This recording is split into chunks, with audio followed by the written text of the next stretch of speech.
দ্রুত সময়ের মধ্যে শিশু রামিসা হত্যা মামলার চার্জশিট দেওয়া হবে বলে জানিয়েছেন স্বরাষ্ট্রমন্ত্রী সালাউদ্দিন আহমদ। অন্যদিকে এ ঘটনার দৃষ্টান্তমূলক বিচার নিশ্চিত করার কথা জানান আইনমন্ত্রী মোহাম্মদ আসাদুজ্জামান। তিনি বলেন, সঠিকভাবে দ্রুত বিচার সম্পন্ন করতে পারলে রামিসার বাবাসহ বিচার বিভাগ নিয়ে মানুষের অনাস্থা দূর হবে। সচিবালয়ে সাংবাদিকদের এসব কথা বলেন তারা। রিপোর্টে জানাচ্ছেন মাহবুব কবির চপল। আমি কিছুই চাই না, বিচার আপনারা করতে পারবেন না, আপনাদের এই ধরনের কোনো রেকর্ড নাই, আপনারা পারবেন না, আমার মেয়েও ফিরে আসবে না। কতটা কষ্ট আর আক্ষেপ থাকলে একজন পিতা আদরের সন্তান হত্যার বিচারের আশা ছাড়তে পারেন, তাই প্রকাশ করেছেন রামিসার বাবা। তার ওই বক্তব্য নানা প্রশ্নের জন্ম দিয়েছে। দুঃখ আর ক্ষোভে ফেটে পড়ছেন নেটিজেনরা।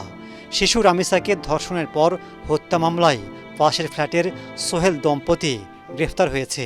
স্বরাষ্ট্রমন্ত্রী বলছেন, দ্রুত তদন্ত শেষ করতে পুলিশকে নির্দেশ দেওয়া হয়েছে। আমাদের কাজটা আমরা দ্রুততম সময়ের ভিতরে দিতে পারবো, যেহেতু আসামি হচ্ছে দুইজন, একজন মূল আসামি আর একজন তার স্ত্রী সহযোগী, তাকে পলায়নে সহযোগিতা করেছে। তো সেই ক্ষেত্রে দুইজনকেই অ্যারেস্ট করা হয়েছে। মূল আসামি 164 করেছে। এখন এর ভিত্তিতে চার্জশিট দেওয়াটা খুব বেশি সময় লাগবে না। আইনমন্ত্রী জানান, চার্জশিট দাখিলের পর রামিসা হত্যা মামলা দ্রুত শেষ করতে সব ধরনের পদক্ষেপ নেবে সরকার। আমাদের পক্ষ থেকে এই বিচার প্রক্রিয়াটাকে সামনের দিকে দ্রুত সম্পন্ন করার জন্য যা কিছু করা সম্ভব আমরা সবটুকুই করব।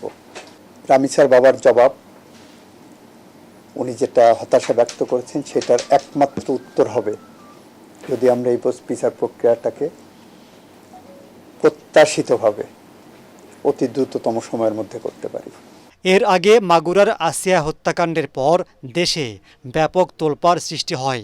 মূল আসামি হিটু শেখের দ্রুত বিচার করে গত বছর 17 মে ফাঁসির আদেশ দেয় আদালত, কিন্তু আজও সেই রায় কার্যকর হয়নি।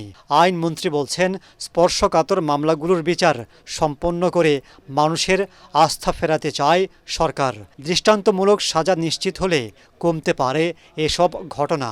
একটা সমাজের জন্য এগুলো অত্যন্ত দুঃখজনক, ক্ষতিকর এবং ঘুণে ধরা সমাজ একটা, সেটা মনে করা যায়। এটা মানুষের মনুষ্যত্ব হারানোর একটা জায়গা।